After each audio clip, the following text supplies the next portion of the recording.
Hey everyone, and welcome to Masonzero MTG. The Final Fantasy set is coming out soon, and the full set has been revealed.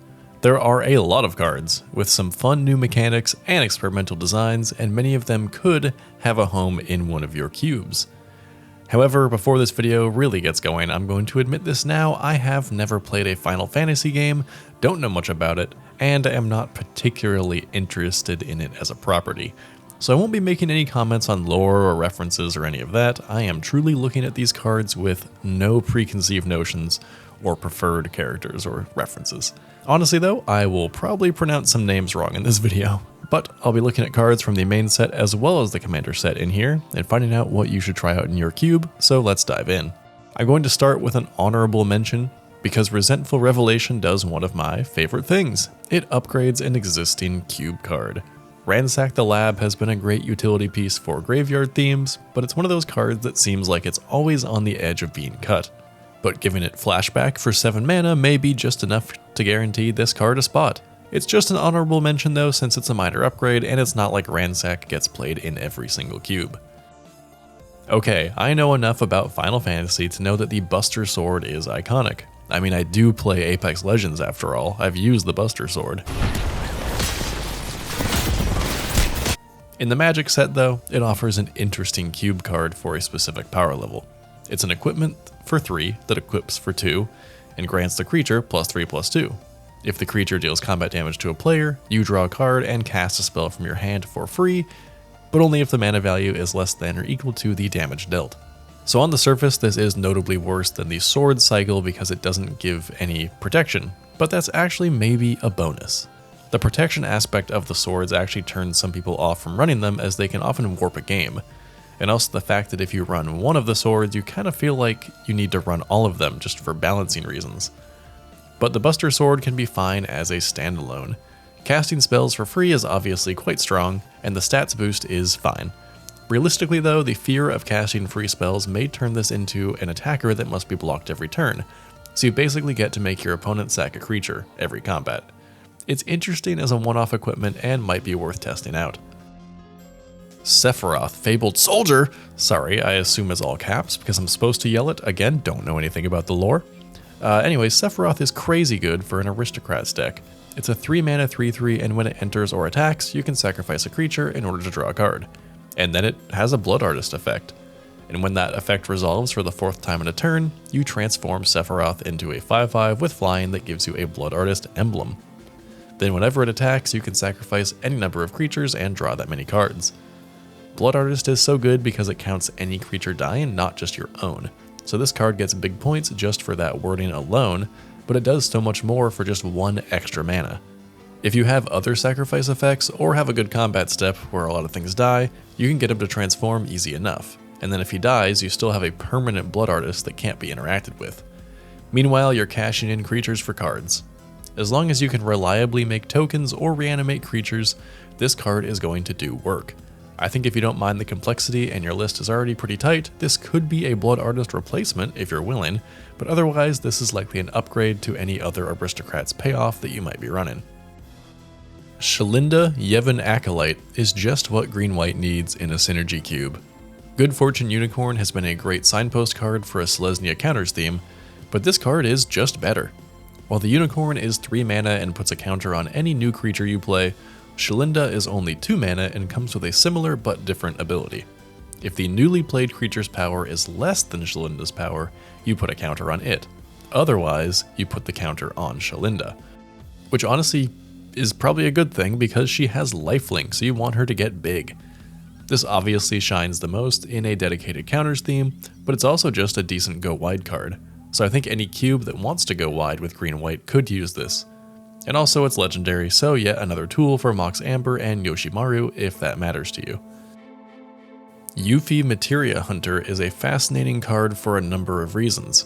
First of all, this is the first red card with ninjutsu, which means it will almost always come out unexpectedly. Secondly, this is like a red thieving skydiver. It's a 3/3 for 3 with ninjutsu for just 2 mana. When she enters, you gain control of a non-creature artifact for as long as you control her, then you may attach an equipment you control to her. It's nice to have the surprise attack aspect, but since her ability is on enters and not combat damage, unlike some ninjas, you can hardcast her or even return an attacker after combat damage is dealt but before the end of combat, and still get maximum value. Regardless of how you get her in, she steals an artifact. I think even if it's a treasure or a clue or whatever, that's still nice value. If it's an equipment, that's just gravy, since then she wears that equipment. I think most cubes don't run a ton of equipment, but this card obviously gets more desirable the more equipment and the more non-creature artifacts you have. However, I have no idea what this could replace, since it isn't really an upgrade to an existing effect, but I know it'll be difficult since red 2 and 3 drops are pretty competitive already. Savin, Master Monk, is a simple card with a simple plan, and it's a good one. As a 5 mana 4/3 with double strike, it can be a real threat, but nothing to write home about. But as a creature that can be recast from the graveyard with Blitz, it's something to consider. Blitz is a returning keyword where you can cast a spell for its Blitz cost and it gains haste, and when this creature dies, draw a card. Then you sacrifice it at the end step. The Blitz cost is 4 and discard a card, which is cool because you'll be replacing that card when the creature dies. If this card sounds kind of familiar, look no further than Tenacious Underdog, which has a very similar effect. Yes, Underdog is a fair bit cheaper on its face, but it doesn't have any keywords, so a double striker for the same Blitz cost seems pretty playable. In terms of taking out a card to put Savin in, there are a couple comparable cards, but they're not a perfect match. Detective's Phoenix has a similar play pattern and goal in mind, while Deathgreeter's Champion is a double striker that keeps coming back. I think Savin is in the same family as these cards, so you could consider swapping them out to test him. Ununice Decision has a fair bit of text on it, but the main takeaway is that it's a worse natural order combined with a one-sided show and tell, meaning it could find a place in cubes with a cheaty theme. It seems like every few sets we get a new 4 mana green card that can cheat things into play, but this one could be one of the best. For 4 mana, you sack a creature, draw a card, then put a creature and or a land from your hand onto the battlefield.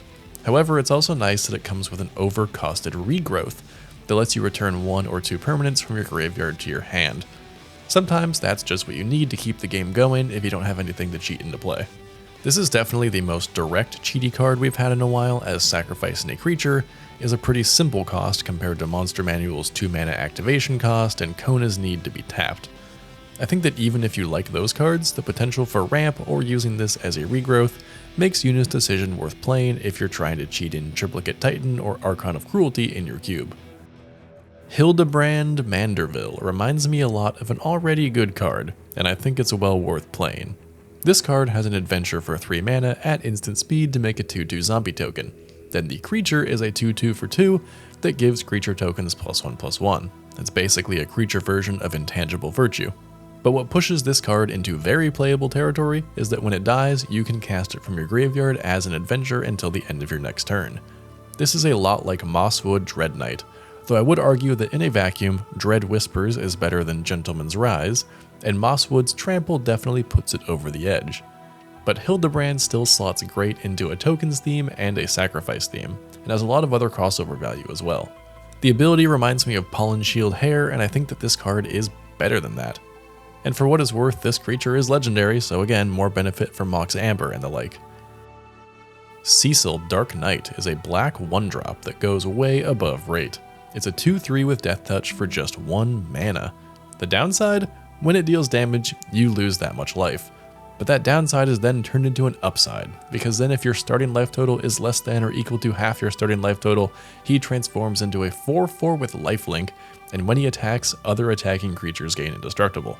I think that even ignoring the obviously very powerful backside of this card, the front may be exactly what black aggro needs to be a viable strategy. It's powerful, but it's nothing like the other crazy 1-drops that have snowballing potential, like Ragavan, Ocelot Pride, or Tamiyo. Starting Town is a new variant of the City of Brass Mana Confluence type of card, but it comes with a version of the Jace Reawakened rider. It enters tapped unless you play it on one of your first 3 turns of the game. But whether you play it untapped or you get it later, it does end up being better than City of Brass or Mana Confluence in the long run. You still have to pay 1 life to add a colored mana, but it can also tap for generic mana without paying a life, which is really nice, and not something those other cards can do. This is a good land to either replace one of those cards or to go alongside them. Opera Love Song is a clear upgrade for Reckless Impulse, which is a common cube playable at this point. It does work a little differently though. Impulse is a sorcery, but the 2 cards you exile can be used until the end of your next turn. Love Song is an instant, but the 2 cards can only be used until your next end step.